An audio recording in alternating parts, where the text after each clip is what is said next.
Vote का calculator on हो चुका है। हर दिन करीब 80, 40, 50 लाख वोट बढ़ते जा रहे हैं। हिंदू वोट कैलकुलेटर से सबसे बड़ा उछाल 29 जनवरी यानी मौनी अमावस्या के दिन आने वाले हैं। योगी आदित्यनाथ एक बार फिर से प्रयागराज पहुंचे हुए हैं। 22 जनवरी को संगम नगरी में ही योगी मंत्रिमंडल की बैठक होगी। महाकुंभ में हिंदू वोट का मीटर कितना ऊपर बढ़ गया है और कितना ऊपर जाने वाला है, ये पूरी खबर इस रिपोर्ट में देखिए।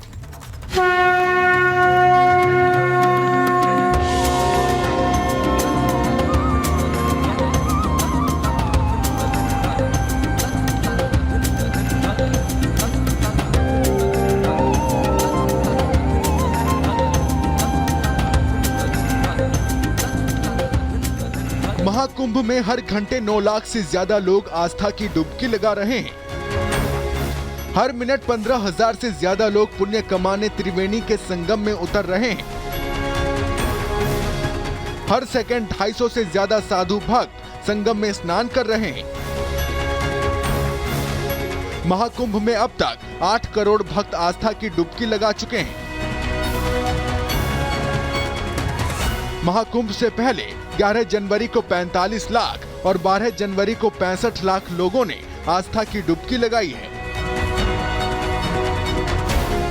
यानी महाकुंभ के औपचारिक ऐलान से पहले ही 2 दिन में 1 करोड़ से ज्यादा लोगों ने संगम में स्नान किया था। 13 जनवरी को पौष पूर्णिमा के दिन 1.70 करोड़, 14 जनवरी को मकर संक्रांति के दिन 3.50 करोड़ लोग, 15 जनवरी को 40 लाख, 16 जनवरी को 35 लाख, 18 जनवरी को करीब 40 लाख और 19 जनवरी को अब तक 30 लाख से ज्यादा लोग आस्था की डुबकी लगा चुके हैं। लेकिन आस्था के सैलाब की सबसे बड़ी पिक्चर मौनी अमावस्या के दिन आने वाली है। उस दिन संगम की रेती पर इतनी भीड़ होगी जितनी दुनिया के करीब 50 देशों की आबादी भी नहीं होगी। अनुमान है कि मौनी अमावस्या के दिन 8 से 10 करोड़ भक्त संगम में स्नान करेंगे। प्रशासन ने 10 करोड़ से ज्यादा लोगों के लिए तैयारी की है। मेला प्रशासन ने उससे भी कहीं ज्यादा तैयारी की है। मकर संक्रांति के दिन 3.5 करोड़ भक्तों ने आस्था की डुबकी लगाई थी। इस दिन की भीड़ को देखकर पूरी दुनिया हैरान रह गई। लेकिन मौनी अमावस्या के दिन योगी के सामने उससे भी 3 गुना बड़ी तैयारी करने की चुनौती है। इसीलिए योगी खुद एक-एक तैयारी की मॉनिटरिंग कर रहे हैं। इस वक्त बहुत खूबसूरत नजर आ रहा है, साधु संतों का जमावड़ा लगा हुआ है और ऐसे में ये जानकारी मिल रही है कि पूरी योगी कैबिनेट भी यहाँ पर गोता खाने के लिए पहुंचने वाली है। सीएम योगी आदित्यनाथ खुद पहुंचेंगे और 22 जनवरी को बताया जा रहा है, ये जानकारी मिल रही है कि सीएम योगी आदित्यनाथ मेला क्षेत्र में पहले एक मीटिंग करेंगे अपने मंत्रिमंडल के साथ और मौनी अमावस्या को लेकर के क्या कुछ तैयारियां की गई है इसको लेकर चर्चा करेंगे। इसके बाद पूरे मंत्रिमंडल के साथ आस्था की डुबकी लगाने वाले हैं सीएम योगी आदित्यनाथ। इसको लेकर के जानकारी मिली है।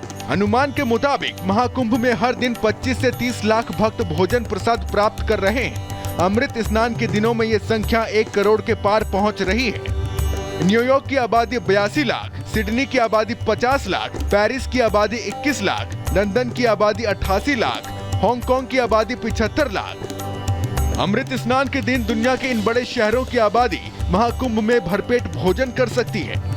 यही वजह है कि जो भी यहाँ पहुँच रहा है वो प्रशंसा करते नहीं थक रहा। प्रधानमंत्री नरेंद्र मोदी भी महाकुंभ की भव्यता की प्रशंसा करते थक नहीं रहे। प्रयागराज में महाकुंभ का श्री गणेश हो चुका है। चिरस्मरणीय जन सैलाब, अकल्पनीय दृश्य और समता समरसता का असाधारण संगम। इस बार कुंभ में कई दिव्य योग भी बन रहे हैं। कुंभ का आयोजन हमें ये भी बताता है कि कैसे हमारी परंपराएं पूरे भारत को एक सूत्र में बांधती हैं। उत्तर से दक्षिण तक मान्यताओं को मानने के तरीके एक जैसे ही हैं। सीएम योगी आदित्यनाथ ने अपनी निगरानी में महाकुंभ की तैयारियां कराई हैं। 144 साल बाद आने वाला ये महाकुंभ जितना दिव्य है उतनी ही भव्य है यहाँ की व्यवस्थाएं। Bureau report, Republic Bharat. और मुख्यमंत्री योगी आदित्यनाथ ने इस बीच कुंभ मेला क्षेत्र का जायजा भी लिया, उसका हवाई सर्वेक्षण किया। हालांकि ये पहली बार नहीं है, मेला शुरू होने के महीनों पहले से खुद मुख्यमंत्री नजर बनाए हुए हैं। हवाई सर्वेक्षण के साथ साथ उस जगह पर जाकर भी तैयारियों का और स्थितियों का जायजा ले रहे हैं। इस दौरान मुख्यमंत्री ने क्या कुछ कहा है मीडिया से सुनाते हैं आपको। आदरणीय प्रधानमंत्री जी ने जो विजन दिया है महाकुंभ के लिए, उसको स्थानीय स्तर पर लागू करने के लिए सभी लोग पूरी प्रतिबद्धता के साथ कार्य कर रहे हैं। और मैं आपको इस बात के लिए धन्यवाद दूंगा कि प्रयागराज की छवि को एक पॉजिटिव तरीके से महाकुंभ के बहाने आप लोगों ने प्रस्तुत करने का कार्य किया और उसको लगातार आगे बढ़ा रहे हैं। लगभग 1 करोड़ से अधिक लोग आज के समय में यहाँ पर मौजूद हैं, यानी इतनी बड़ी संख्या, और उसके लिए पूरी तत्परता के साथ यहाँ पर सभी विभाग मिलकर के, केंद्र और राज्य सरकार के सभी विभाग मिलकर के पूरी प्रतिबद्धता के साथ लग करके उनकी सुविधा के लिए, उनकी सुरक्षा के लिए, भव्य दिव्य और डिजिटल कुंभ की परिकल्पना को साकार करने के लिए, उनकी आस्था को सम्मान देते हुए और आधुनिकता के साथ जोड़ने के लिए कार्य हो रहा है।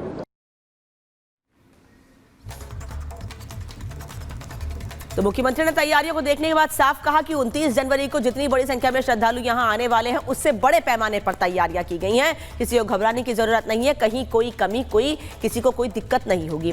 बढ़ते हैं आगे, बात कुछ और खबरों की कर लेते हैं और अब बात करेंगे मुंबई की। मुंबई की बात इसलिए क्योंकि सैफ अली खान पर हमला करने वाला अब गिरफ्तार कर लिया गया और इसका बांग्लादेश कनेक्शन भी सामने आया है। दरअसल ये शख्स, जिसका नाम अब शरीफुल बताया जा रहा है, इसके बारे में कई जानकारियां हासिल हुई हैं। शरीफुल जो कि बांग्लादेश का रहने वाला है, सैफ पर जिसने हमला किया है उस पर कई खुलासे हुए हैं। सैफ मामले में गिरफ्तारी पर बड़ा खुलासा हुआ है। आरोपी का नाम मोहम्मद शरीफुल इस्लाम शहजाद बताया जा रहा है। बांग्लादेश से अवैध रूप से ये यहां पर आया था। आरोपी शरीफुल की उम्र 30 साल बताई जा रही है और शरीफुल 5 से 6 महीने पहले मुंबई आया था और इसके बाद आरोपी ने भारत आकर अपना नाम तक बदल लिया, यानी शरीफुल से इसने अपना नाम विजय दास कर लिया है और उसके बाद इसने अपनी पहचान पश्चिम बंगाल की बताई थी। आरोपी के पास से भारत का कोई भी वैध दस्तावेज नहीं मिला है। हाउसकीपिंग एजेंसी में यह काम करता था और वहीं से सैफ अली खान के घर तक पहुंचा था। पहली बार सैफ के अपार्टमेंट में यह घुसा था, ऐसी जानकारी मिल रही है। गूगल पे के इस्तेमाल से इस आरोपी को पकड़ा गया है जो एक जंगल में छिपा हुआ था। आरोपी को 5 दिन के रिमांड पर भी भेज दिया गया है। पुलिस ने 14 दिन की रिमांड इसकी मांगी थी, लेकिन फिलहाल इसे 5 दिन के रिमांड पर ही भेजा गया है और अब पुलिस इससे और पूछताछ कर रही है। हालांकि पुलिस का यह भी दावा है कि शरीफुल यानी शरीफुल इस्लाम शहजाद जिसको पकड़ा गया उसको यह तक नहीं पता था कि वो जिस घर में घुसा है वो सैफ अली खान का घर था। पूरी जानकारी क्या है इस शख्स के बारे में और पुलिस के क्या दावे हैं, इस रिपोर्ट में देखिए।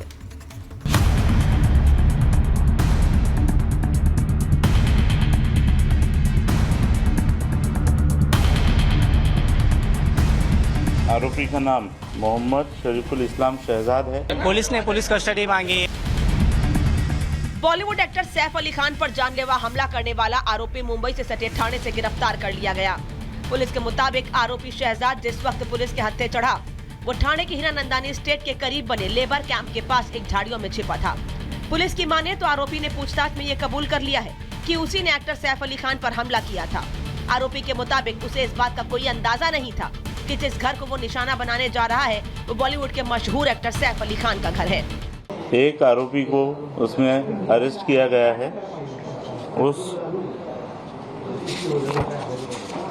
आरोपी का नाम मोहम्मद शरीफुल इस्लाम शहजाद है। अभी तक की इन्वेस्टिगेशन में ये समझ में आया है कि ये आरोपी चोरी के इरादे से उस घर में उसने एंटर किया था और उस समय पर ये इंसिडेंस हुआ था। आरोपी का असली नाम मोहम्मद शरीफुल इस्लाम शहजाद है। आरोपी बांग्लादेशी है और इसकी उम्र लगभग 30 साल के करीब है। ये कुछ महीनों पहले भारत में अवैध रूप से दाखिल हुआ। घुसपैठ के बाद भारत में इसने अपना नाम विजय दास रखा। अब कोर्ट ने आरोपी को 5 दिन की पुलिस रिमांड में भेजा है।